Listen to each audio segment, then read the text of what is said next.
Hello, welcome to Punky Flute. Today, I'm going to introduce you to Japanese Bamboo Flute. I absolutely adore the sound of this instrument.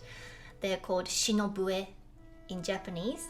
We'd think of these instruments as something that you play traditional music with, but in my opinion, I think it sounds really beautiful playing just normal popular songs.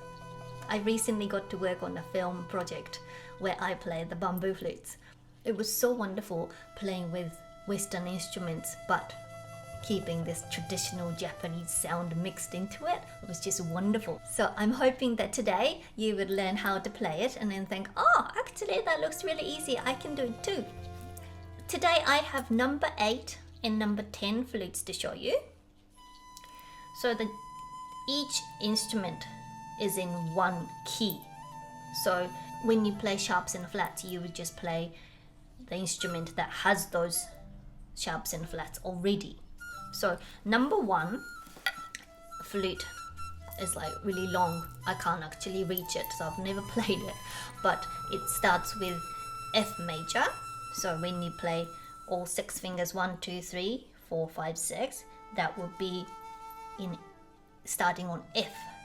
And then you got F, number 2 being F sharp, number 3 G, G sharp, A, B flat, B, C, C sharp, D, D sharp, E.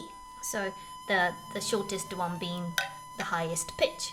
Normally people start on number 8 because it's in C major. So it doesn't have any sharps or flats. So when you want to play songs that hasn't got any sharps or flats, this would be really handy to do. Only difference is that this 1, 2, 3, 4, 5, 6, this finger is a C note, comes out as a C even though you're doing a D fingering on a flute. So that's the only difference really. So 1, 2, 3, 4, 5, 6, this note is the middle C,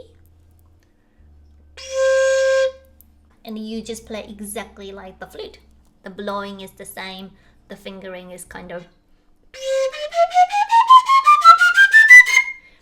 and so the hand position is exactly the same as the flute pretty much, but the pinkies need to hold on and support the instrument, otherwise it's quite rolly.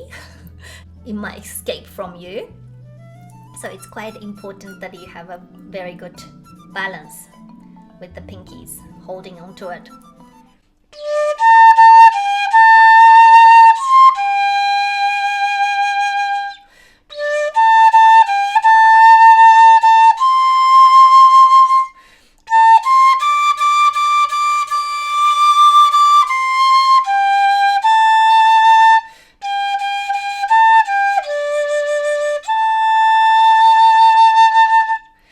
So this is in C major.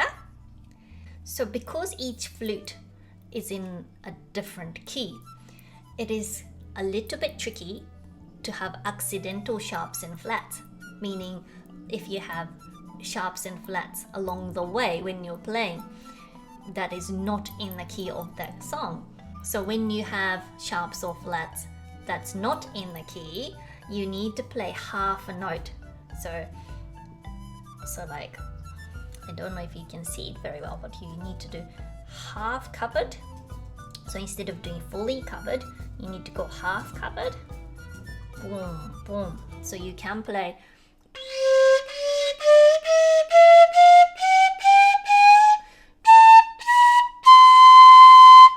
But if you wanted to go really fast without bending into the notes, you need to practice heaps and then make sure that you land accurately. Let's move on to number 10.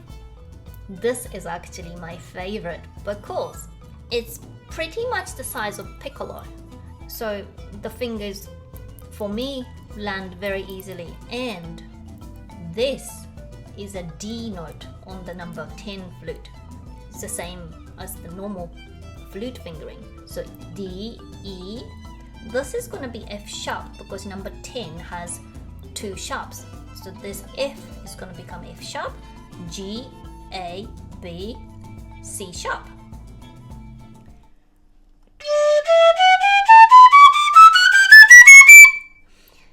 This is beautiful. I borrowed this from my friend Nobue-san to do the film work I was doing last month, and I absolutely love it. I think I might have to buy one for myself.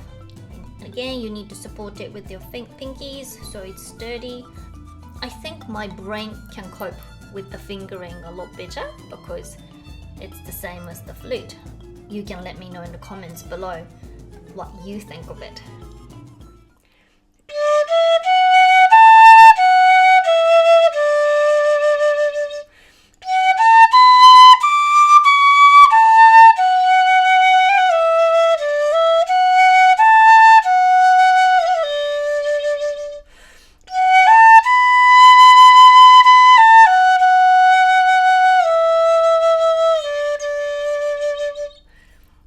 The pitching on these instruments are really hard. That's why the modern mechanisms for flutes invented, right? Because these have been around for more than 1,000 years, and the mechanism doesn't really have any. So it doesn't really have any added mechanisms onto it. So it requires more work from the players. So I'm still learning heaps.